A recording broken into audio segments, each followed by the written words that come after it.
The AT-M6 made its first appearance in the 2017 film Star Wars Episode VIII, The Last Jedi, as the first order variant of the AT-AT, or the All-Terrain Armored Transport of the Galactic Empire.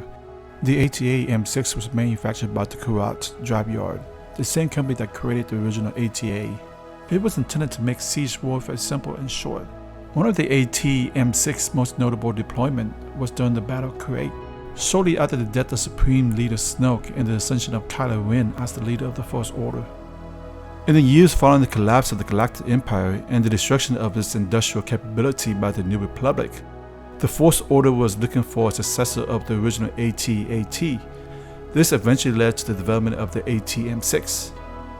The AT-M6 has one pilot, one gunner, one vehicle commander, and two weapons engineers. This cannon is described to be powerful enough to punch through deflector shields rated to withstand planetary attack. The original AT-AT is about 22.5 meters or 74 feet in height and is 20 meters or 66 feet in length, while the AT-M6 is about 36 meters or 119 feet in height and is 41 meters or 134 feet in length.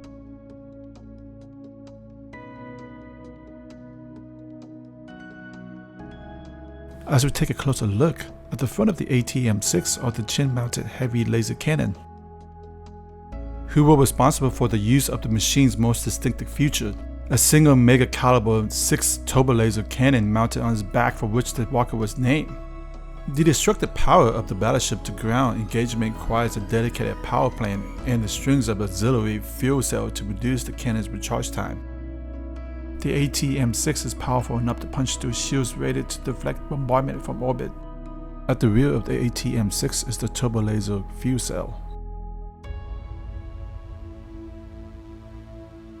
The First Order researchers solved the challenge of how to incorporate the MegaCaliber Six cannon into the Walker's frame by redesigning the vehicle's front legs. On both sides of the AT-M6 are the anti-ship's laser cannon, which are used to damage starships.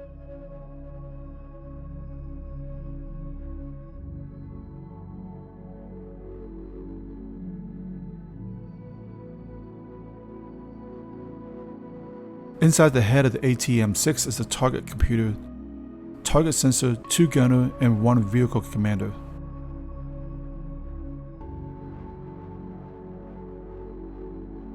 Installed next to the MegaCaliber Six cannon is the recoil shock absorber with the heat exhaust.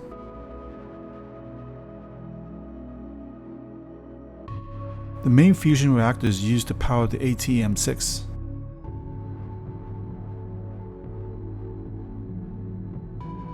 At the bottom is the main limb locomotion piston, which is used to power the hydraulic piston. As we head toward the leg, the shock absorber is the device designed to absorb and dampen shock impulses. Further down are the hydraulic piston and the terrain sensor computer to get precise information of the terrain and to move the field more efficiently.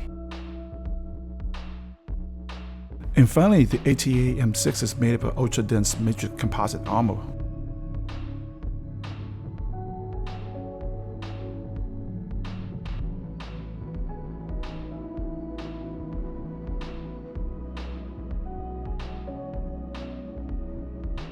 Just like the AT-A, the AT-M6 doesn't have any turret to shoot from behind, and it has a higher center of gravity. The massive fuel cell's canister are exposed on the back, and it's very slow when compared to other vehicles. As far as I know, the original AT-A used a Y-85 dropship for deployment. However, the AT-M6 was a much larger Walker. My assumption is the First Order used something similar to the Y-85, but there isn't any information regarding to how the AT-M6 was deployed. So what are your thoughts on the AT-M6? Is it an improvement over the AT-AT, or is it just as bad? What other design flaws did you notice with the AT-M6?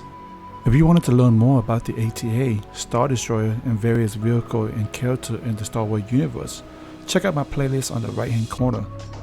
Thanks for watching, and I'll see you guys next time.